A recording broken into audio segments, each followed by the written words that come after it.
Okay, take one. This is Jonathan Van Dyne, and today I'm going to be talking to you about my journey of how I used to be a very strong, confident guy, both physically in the gym, in my interpersonal relationships, how I felt deep down in my heart about where I was going, my self-image, my self-esteem, and how it got completely thrashed and destroyed. I've had to rebuild it from the ground up. And there's many things that go into what makes you feel strong as a man. And like I said, because I've had to rebuild it from the ground up, now I have a very good sense of what was actually happening back in the day when I was very strong. So I want to jump right into it, because this is going to be a video with a lot of things that you might not think factor into how you feel physically strong, mentally strong, socially strong. You know, that feeling of grit, that feeling of that you can break through obstacles.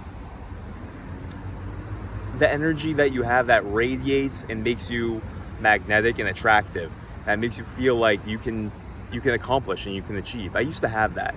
I used to have that back in college. And it was very interesting because back in college I had an ideal. And my ideal, it was like, imagine in a courthouse, it's like a judge. And you're either the one who's testifying or you're the prosecutor. So you're either the prosecutor or the defendant, and you have this ideal who's a judge.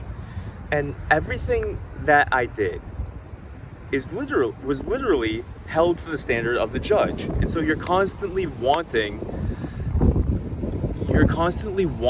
to elevate yourself to this ideal. And for me, it was Jesus. It was Jesus Christ.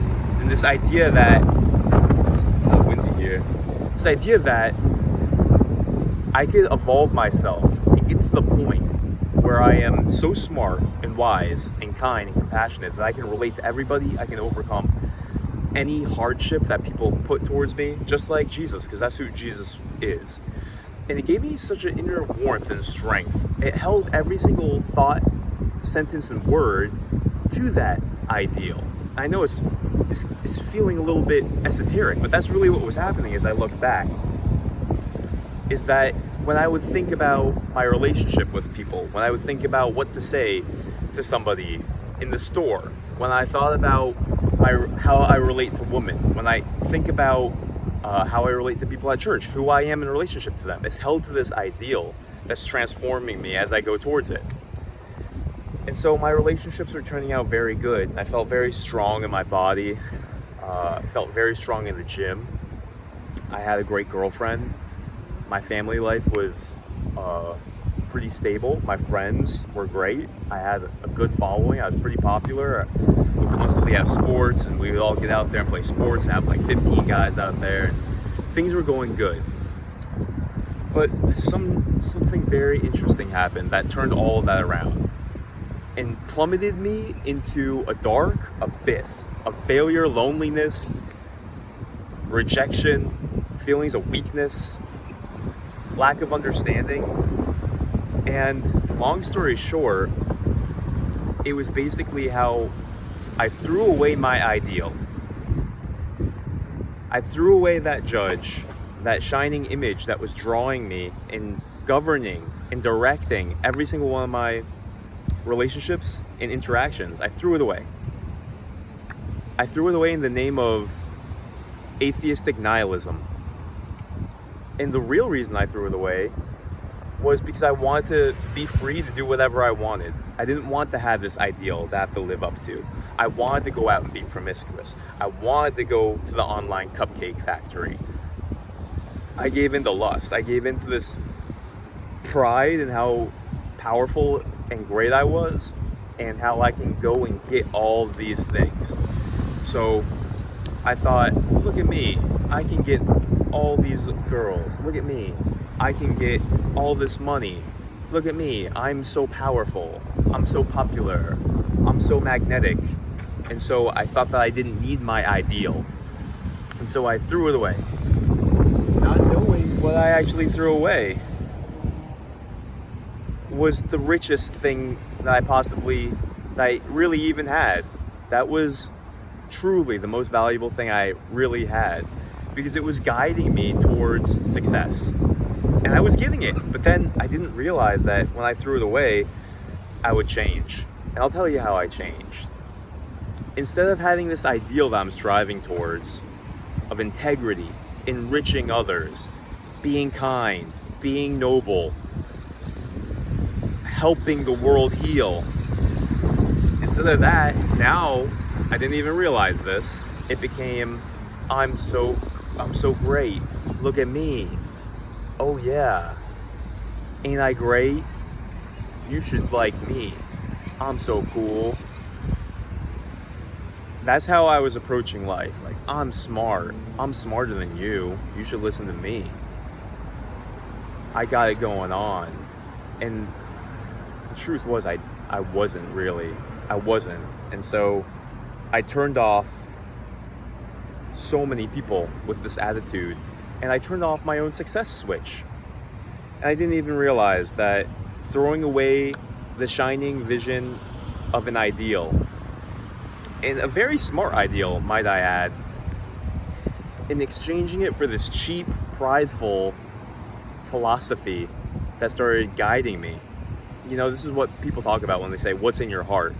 So I traded that heart of ambition towards being Christ-like. And this isn't a religious talk by any means. It could be anything, anybody who represents a shining ideal of morality and a force of good. A force of good. It could be Tony Robbins, it could be Eckhart Tolle, it could be Russell Brand, it could be Gary Vaynerchuk, it could be anybody. It could be Sadhguru, it could be Gabor Mate. So, it could be your dad, it could be your mom, as long as it's this shining ideal. And I threw it away for the self-centered approach to life, where it was just about getting pleasure, and I started taking the easy way out in every single area of life. Slowly, I started going towards that path of selfishness, laziness, and all kinds of bad habits came into my heart, into my brain. Almost everything bad that you can think of came into me. All from this self-centered philosophy that I put inside me. It was running me. So for example, I became very inauthentic. My pride, my ego started blinding me. I would act superficial, and I wouldn't even be in touch with how to be real about where I was in my own skill level relating to men, and my own emotions relating to women. And so I would accidentally front. To my friends. They probably felt my pride, that I thought I was better than them somehow. You know, the idea of like confidence and swagger for a guy, it's an interesting temptation to go into. It can be very effective as a survival tool to inflate yourself, to make yourself look bigger than you really are. It works sometimes. It's a survival tool, right? It can get you relationships, it can get you sexual partners. But at the same time, it's a double-edged sword, and it can backfire. It can make people see right through you and despise you. And then you get outcast from the tribe. And so that's what happened. People didn't want to hang out with me as much. I turned people off. I offended people. I started acting like a Donald Trump character without even any of the skills that he may have. Some people think that he doesn't have any skills. But he's actually very good at dealing with people. He's a very strong man in those regards, you have to admit. So anyways, not to derail, but I became very lonely, and I didn't have a stable group of friends. I didn't have a stable mentor. I didn't have really any example of successful behavior in my life. And so I spiraled into this dark vortex of resentment, bitterness, anger, blaming, victim mentality. And it was very hard to get myself out of that, because I didn't want to admit that I was the problem. When you're prideful, you don't want to admit that you're the problem. And I became so weak as a man. So weak as a man, when you don't even want to be able to look at yourself and your own potential weaknesses, where you're making mistakes. I became weaker and weaker and weaker. And society, strangers, even church groups, every relationship I had started to languish. Like I was just trying to suck it like a mosquito with my pride. And it just got more and more emaciated, and people started despising me more and more. And they wouldn't directly tell me or give me advice about what was happening. Maybe because they sensed that I wouldn't accept it because I was prideful. And it took me a very long time. It's like the prodigal son. I wandered in a foreign country in poverty. Poverty in so many ways. Social poverty, relationship poverty, sex poverty, money poverty. I lived in no abundance at all. Friendship poverty. I lost the ability to open up and be authentic and share and care about others because I was, at that point, covered with a sludge of anger and resentment and pride and confusion about why the world isn't treating me how I want to be treated. I deserve it. Come on, you fools. Recognize me. Everybody should recognize my greatness. Not realizing that I'm a little chihuahua, barking. Little chihuahua. No wonder nobody was responding. It took me a very long time, but slowly I found little clues, little admirations that I found in other public speakers like Napoleon Hill, Hal Elrod, Tony Robbins. All these people slowly started leading me back to the subtle yet intuitive ideal that I once held. All these virtues that I once strived towards slowly started reintroducing themselves to me as I admitted that I need virtue, I need wisdom. It was a very humbling process, and it took me a very, very long time. I'm still on the road. Everybody's still on the road of a different level of integration and evolution into these virtues. And everybody knows what the virtues are. Maybe you don't articulate them. Maybe they're not words in your mind, but you know them when you see them. You know when you see a warm, kind, confident man, bold, wise, articulate, considerate, socially in tune, generous, forgiving. You can sense what everybody needs. You can sense what everybody's thinking. He's helpful to the world. He produces things. He gathers people together. He's a unifier. People trust him. People like him. He doesn't have pride. He speaks to people at the appropriate level that they need to be able to connect and to hear. All of these virtues, being able to think clearly, being able to write and articulate yourself, all these virtues, there's so many of them. And I started to accrue these slowly. And that's really what makes you strong as a man. You know, it's really easy to think that it's just success or money or sex. These shallow things. You know, ego boosting, ego gratification, the car that you drive. You know, a lot of people think that this is common sense, that these things aren't really what brings you strength and power as a man. But just because it's common sense doesn't mean you're not going after it. It can still be in your heart, and you can secretly be going after it. It's a very common thing for guys to think, I already know that. I don't need to listen to that. Yet, as you're listening, you don't even realize that in a very subtle way, you're still actually going after these things. You're still actually transgressing this knowledge. You think that you know it already, but you haven't integrated it. You're not applying it. You can still extract truth and practical action right now out of this advice. So don't let pride prevent you from gaining more of the juice of the truth. Never think that the truth is just common sense. There's nothing more to learn. You can meditate on these things so deeply and get so much more juice out of it. You can grow your root deeper into the soil of all these virtues, more and more and more. And part of how you do it is by meditating, listening, thinking about these things, doing an honest inventory on where you are based on real life examples, putting yourself to the test so you can know where you really are in these virtues, not being deluded, getting feedback, asking people's evaluation of you in all these different areas so that you can really know where you are. Don't be arrogant, don't be prideful, don't be in the dark. Put yourself to the test. Know where you are, know who you are, know what good really is in all of these areas of virtue. Know what good communication is, know what good relationships are, know what good interpersonal relationship skills are, know what good social awareness is, know what good self-awareness is, know what good nutrition is, know what good strength in the gym is. Don't walk around with this big chest thinking that you're some macho man because you can bench press 200 pounds. Maybe you're a big man around high schoolers, but don't act like that when you're around real lifters. It'll just mess up your reputation. It'll just make people laugh at you. It's just stupid. So you have to get perspective to be a strong man. You have to integrate and practice virtue.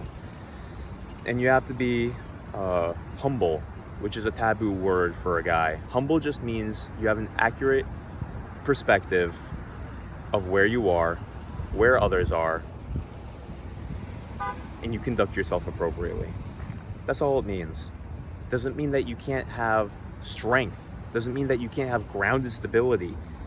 Doesn't mean that you have to lie.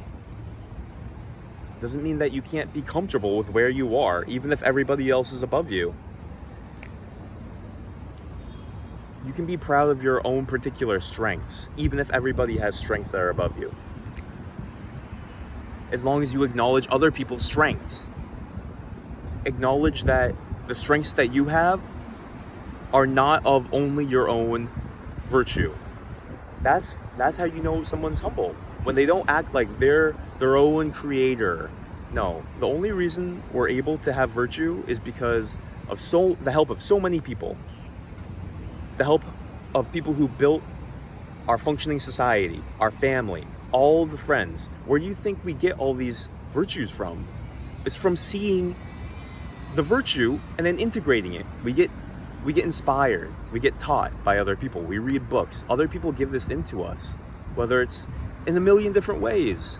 The little kindness of a stranger makes you a stronger person. So to act like it's all from our own doing is delusion. So that was my journey into the dark underworld of weakness, and I almost didn't make it. I'm really glad to be here back on this path with a clearer vision of what my ideals are. And moving forward, I'm committed to bringing this story and go on this journey with everybody together. Young guys, men in general, we all need a return to all of these virtues. We're in a very strange environment where these virtues aren't necessarily always put in front of us and exalted. What is exalted is a lot of times the easy, shallow thing. And it's pernicious and it's very subtle, and we don't realize how much is inside of us. So it's up to us to inspire each other to imbibe these virtues together, to inspire each other to talk about these things, to have these kind of conversations, and to be honest. And this is what I want to do moving forward in my personal life, in my professional life. This is why I'm getting a master's in clinical mental health. I want to do research on helping guys who are struggling in these areas, especially men with weaker parental figures, men who don't have strong men in their lives, returning the masculinity into people, a holy masculinity, not a prideful, thug-like masculinity. That's like a teenage or a schoolyard bully masculinity. There's too much of that. We have to revive a real sagacious, giving, powerful warrior of healing back into society. Wisdom. This is the wisdom tribe that we have to build into society, and it takes a lot of commitment and work. We have to be very vigilant with our own personal lives, and we have to be very committed to each other. And so there's a lot to be said about this moving forward. I'm hoping to help bring health, physical health, to help your mental health. I'm looking to build social skills programs. I'm looking to build foundational meditation and writing programs to help people return to an ideal so that they can have this strength. Everybody can form their own ideal, but there is a way to construct a very legitimate ideal. We all need guidance in these areas.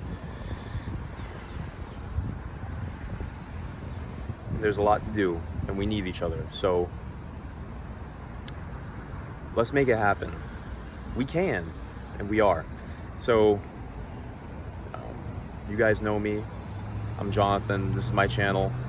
My channel is about personal growth and development, empowering your heart and your mind through following after the virtues together. Physical health, mental health go hand in hand.